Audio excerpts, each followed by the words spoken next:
Hello, all the students. A very good morning to all. So, in today's lecture, we are going to revise about the extension program planning.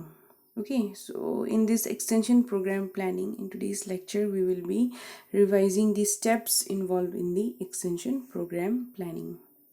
ठीक है जी. सो किसी भी programme को start करने से पहले हमें उसको एक प्लानिंग करनी होती है.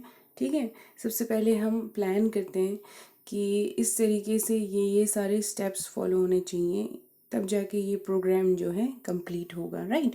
तो हमें वही देखना है कि जब हम कोई एक्सटेंशन प्रोग्राम, सबसे पहले हम एक्सटेंशन प्रोग्राम को प्लान ही क्यों करते हैं. ठीक है, तो किसी भी प्रकार की अगर आपको इन्फॉर्मेशन जो है डिलीवर करने हैं टू दी ऑडियंस, यानी कि टू दी फार्मर्स, ओके, या कोई भी डेमोन्स्ट्रेशन आपको दिखाना है टू दी फार्मर्स को. ठीक है, तो उसके लिए हम एक प्रोग्राम आयोजित करते हैं. ठीक है, और इस प्रोग्राम के माध्यम से हम उनको बताएंगे जो भी इंफॉर्मेशन या जो भी न्यू प्रैक्टिस या न्यू टेक्निक हम बताना चाहते हैं फार्मर्स को, उसको बताने के लिए हम जो है एक प्रोग्राम का आयोजन करते हैं. राइट. एंड इस प्रोग्राम की अपनी एक पर्पस, अपनी एक ऑब्जेक्टिव होती है. when it is meant for the extension related work, then we will call it the extension program.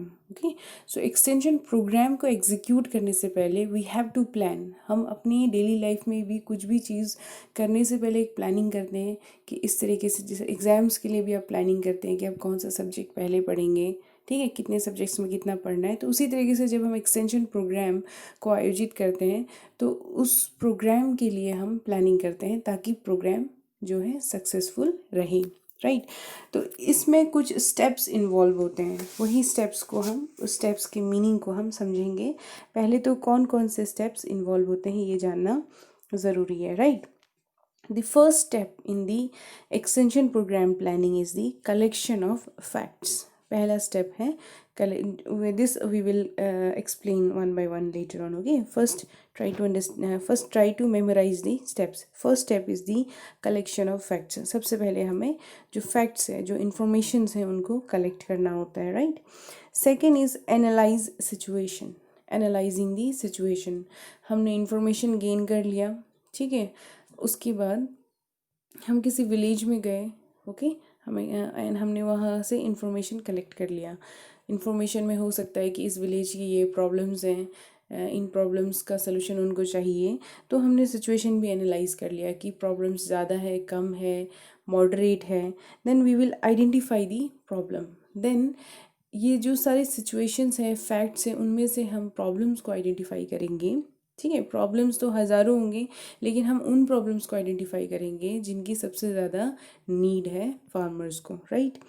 Then we will decide on objective. Then we will set objective. हम goals बनाएंगे कि किस तरीके से इन प्रॉब्लम्स को हमें सॉल्व आउट करना है. ठीक है, तो ये जो स्टेप्स है, collection of facts, then analyzing the situation, then identifying the problems, then setting objective, ये प्लानिंग के अंतर्गत आ जाएगा. This will come under the programme planning. अब प्लानिंग तो हमने कर लिया कि ये सिचुएशन है, ये प्रॉब्लम्स हैं और ये गोल्स हैं. अब इनको हम एक्चुअली प्रैक्टिकली हमें जब परफॉर्म करना है, वो सारे स्टेप्स हमारे प्रोग्राम एक्शन में आ जाएंगे. अभी तक हमने थ्योरेटिकल वर्क किया है. ठीक है, अब हमें प्रैक्टिकल वर्क करना है. प्रैक्टिकली जब इसको हम फुलफिल करेंगे, this steps will come under the programme action. That is, first we have to plan a work. Okay, सबसे पहले हमें प्लानिंग करनी है कि किस तरीके से कौन सा गोल हम परफॉर्म करेंगे. Then we will perform the planning, we will execute the planning. Right. हमने प्लानिंग कर ली, हमने एग्जीक्यूशन. नाउ हमने इस प्लानिंग को एक्चुअली में प्रैक्टिकली परफॉर्म किया. परफॉर्म करने के बाद हमने इवैल्यूएट किया. इससे पहले हमने इवैल्यूएशन की रिवीजन की थी. इवैल्यूएशन में हम देखते हैं कि प्रोग्राम जो है हमारा राइट ट्रैक पे चल रहा है या नहीं. अगर नहीं तो हम मॉडिफाई करेंगे उसको और राइट ट्रैक में लाने की कोशिश करेंगे. राइट. उसके बाद लास्ट में रिकन्सिडरेशन, यानी कि हमने जो प्रोग्राम थ्योरेटिकली बनाया, फिर प्रैक्टिकली परफॉर्म किया, फिर हम उसको देखते हैं कि ये प्रोग्राम सक्सेसफुल था या नहीं. यानी कि हमने जो प्रोग्राम ऑडियंस के लिए आयोजित किए थे, उस प्रोग्राम से उन ऑडियंस को फ़ायदा हुआ या नहीं हुआ. ठीक है, अगर इस प्रोग्राम का कोई भी आउटकम नहीं आता है तो हम इस तरीके के प्रोग्राम को फ्यूचर में रिपीट नहीं करते हैं। अगर हमें लगता है कि इसमें से फ़ायदा हुआ है तो इसी प्रोग्राम को हम अदर प्लेसेस में जाके जहाँ पे सेम टाइप की नीड्स एंड इंटरेस्ट हो पीपल को, वहाँ जाके सेम प्रोग्राम को हम रिपीट कर सकते हैं। ठीक है जी। So first is the collection of facts, right. Collection of facts में हम जिस भी विलेज में जा रहे हैं या जिस भी एरिया में जा रहे हैं जहाँ पे हमें प्रोग्राम का आयोजित करना है, परफॉर्म करना है, वहाँ हम सबसे पहले इंफॉर्मेशन जो है उसको we will gather the information, we will collect the facts. और ऐसे फैक्ट्स हम कलेक्ट करेंगे जो कि रिलायबल होने चाहिए, रिलेवेंट होने चाहिए। ये नहीं कि आपने कोई भी किसी की भी बात मान ली या कोई भी डॉक्यूमेंट को आपने, ठीक है, fact should be reliable and relevant. किसी भी डॉक्यूमेंट या किसी भी इंफॉर्मेशन पे जो है आप यकीन नहीं करेंगे, it should be reliable and relevant. Okay, it should be a fact. So this includes a village people से इंफॉर्मेशन कलेक्ट कर सकते हैं, वहाँ के फिजिकल कंडीशंस देख के बता सकते हैं कि यहाँ जैसे फॉर एग्जांपल आप किसी विलेज में जाएंगे और लोगों के घर देख के कितने एनिमल्स हैं, पर हाउस होल्ड कितने एनिमल हैं, लोगों का लिविंग स्टैंडर्ड क्या है, उसके बेसिस पे बता सकते हैं कि इस विलेज में जो है जो गरीबी है वो ज़्यादा है, कम है, हेल्प की रिक्वायरमेंट ज़्यादा है, कम है। ये फिजिकल कंडीशन पे आप बता सकते हैं। ठीक है। एंड वहाँ पे जो existing farm and home practices हैं उसको देख कर बता सकते हैं, right. And then you can besides other facts about customs traditions, सारे जो वहाँ के ऑर्गेनाइजेशंस हैं, ऑपरेटिंग एरियाज हैं, उनसे आप इंफॉर्मेशन कलेक्ट कर सकते हैं।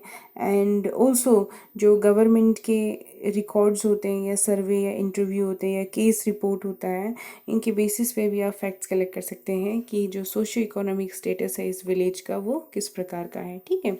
जब आपके पास सारे इन्फॉर्मेशन होंगे then you will analyse the situation. ठीक है, एनालाइज द सिचुएशन।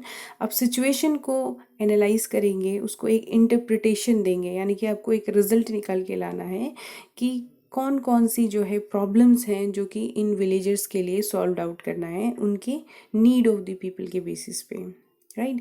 जैसे आप किसी विलेज में जा रहे हैं और वहाँ पे जो लाइफ स्टॉक जो फार्मर्स हैं उनका जो नंबर ऑफ़ एनिमल्स जो वो होल्ड कर रहे हैं, वो नंबर ऑफ़ एनिमल्स बहुत ज़्यादा है लेकिन उनमें से आउटकम कम है। सपोज़ आप किसी विलेज में गए और पर हाउस में जो है 5 से 10 जो है एनिमल्स हैं, लाइक लार्ज एनिमल्स हैं, कैटल एंड बफेलो हैं, लेकिन मिल्क का आउटपुट कम है। ठीक है। तो आप उस पे जो है प्रोग्राम कर सकते हैं कि आप किस तरीके से जो है मिल्क का प्रोडक्शन इंक्रीज़ कर सकते हैं, किस तरीके से आप हाइजीन मेंटेन करेंगे, किस प्रकार का फीड अपने एनिमल को दें, किस तरीके के चारा और राशन उनके फीड में देंगे तो उनका मिल्क प्रोडक्शन इंक्रीज़ होगा, जिससे मिल्क अगर प्रोडक्शन ज़्यादा होगा तो कुछ जो एक्सेस है उसको सेल करके उनसे उनको इनकम भी मिल सकते हैं। ठीक है। तो इस तरीके से जो जो सबसे मोस्ट इम्पॉर्टेंट फैक्ट है वो आपको आइडेंटिफाई करना है। तो जब आप एनालाइज कर लेंगे सिचुएशन और उसके बाद आप फाइनली प्रॉब्लम को फैक्ट एनालाइज करने के बाद, सिचुएशन एनालाइज करने के बाद आप प्रॉब्लम्स फाइंड आउट करेंगे। ठीक है। So what is and what ought to be, मतलब जो क्या प्रॉब्लम है, क्या स्थिति है अभी विलेज की और क्या होनी चाहिए। ठीक है। तो इसको आप ये जो गैप है पीपल की नीड की, जैसे कि मैंने बताया कि उनके पास लाइफ स्टॉक एनिमल हैं लेकिन उस लाइफ स्टॉक एनिमल से जो उनको आउटपुट मिलना चाहिए वो बहुत ही कम है, ऑलमोस्ट ज़ीरो है। तो इस आउटपुट को आप कैसे इंक्रीज़ करेंगे। या फिर ऐसा भी सिचुएशन हो सकता है कि जो एनिमल्स हैं, फॉर एग्ज़ाम्पल एनिमल्स तो हैं वहाँ पर, ठीक है, लेकिन एनिमल से जो प्रोडक्ट मिलना है वो हाई लेवल पे हो सकता है लेकिन बिकॉज ऑफ मैनेजमेंटल प्रैक्टिसेस जो अच्छे से परफॉर्म नहीं कर रहे, हाइजीन मेंटेन नहीं कर रहे, तो डिजीज़ कंडीशन ज़्यादा है। तो आप उनको रिफ़र कर सकते हैं कि किस तरीके के वैक्सीन्स आप लगा सकते हैं, कौन सा ट्रीटमेंट आप दे सकते हैं, नियर बाई कौन से वेटेरियन के पास जा सकते हैं, और इस तरीके से आप उनको प्रॉब्लम्स को आइडेंटिफाई करके इसके ऊपर प्रोग्राम्स रख सकते हैं। जैसे वैक्सीनेशन के ऊपर ही आप, काफ़ी सारे विलेजर्स होते हैं रिमोट एरियाज़ में, उनको वैक्सीनेशन का नहीं पता होता, इसी के ऊपर आप इंफॉर्मेशन उनको दे सकते हैं। ठीक है। Then you will set the objectives. फिर आप ऑब्जेक्टिव सेट करेंगे कि जो भी आपको प्रोग्राम आपने प्रॉब्लम आइडेंटिफाई कर लिया है, then you will set goals. Like आप एक प्रोग्राम परफॉर्म करेंगे, सबसे पहले आप उनको बताएंगे मैनेजमेंटल प्रैक्टिस के बारे में, फिर हाइजीन के बारे में, फिर ट्रीटमेंट के बारे में, फिर वैक्सीनेशन के बारे में। इस तरीके से आप गोल सेट करते हैं। देन यू विल जो आपने ये ऑब्जेक्टिव्स बनाए हैं या जो गोल्स बनाए हैं इसके ऊपर आपको वर्कआउट करना है ना, ठीक है। प्लान ऑफ वर्क कि कौन से डे पे आप एक्सटेंशन प्रोग्राम रखेंगे, एंड जब जो आपने ऑब्जेक्टिव सेट किया है तो कौन से मेंबर्स उनमें से कौन से पार्ट कोऑपरेट करेगा, फार्मर्स को किस तरीके से कौन सा टॉपिक कौन सा एक्सटेंशन एजेंट बताएगा, और अगर आपको जब ऑब्जेक्टिव बताना है तो आप कौन कौन से एक्सटेंशन टीचिंग मेथड्स के यूज़ कर सकते हैं जिससे कि फार्मर्स को ज़्यादा अच्छे से समझ में आए। ये सारे आप जो है प्लानिंग जब कर रहे हैं उस टाइम पे डिसाइड करेंगे, ठीक है। देन यू विल फाइनली, जब गोल सेट हो गया और हर मेंबर को अपना डेट सेट हो गया, इस डेट पे एक्सटेंशन प्रोग्राम परफॉर्म करना है, एंड कौन सा एक्सटेंशन एजेंट जो है कौन सा प्रोग्राम के कौन से पार्ट को डिलीवर करेगा, ये सब सेट हो जाएगा, then you will perform the programme, execution करेंगे एंड परफॉर्म। जब प्रोग्राम एक बार कंप्लीट हो जाएगा उसके बाद आपको इवेलुएट करना है, ठीक है। इवेलुएशन में एज आई टोल्ड यू, इस पर मैंने आपको पूरा एक्सप्लेन किया है। आपको इवेलुएट करना है कि जो भी प्रोग्राम आपने परफॉर्म किया है उससे कोई फ़ायदा हुआ या नहीं हुआ, ये आपको देखना है। एंड एट दी रिकन्सिडरेशन में क्या होता है, रिकन्सिडरेशन में आपने प्रोग्राम परफॉर्म कर लिया, उसके बाद अगर आपको लगता है कि ये जो इवैल्यूएशन के बाद जो आपको रिजल्ट मिलता है प्रोग्राम सक्सेसफुल है, तो आप इसको फ्यूचर में रिपीट करेंगे।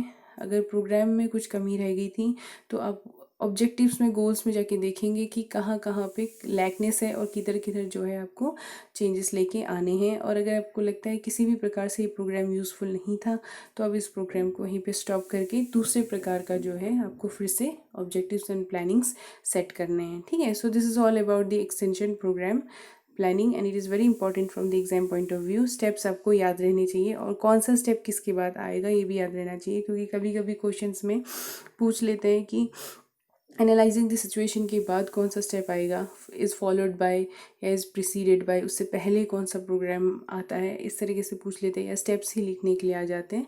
So remember this, okay. So that's it for today, thank you.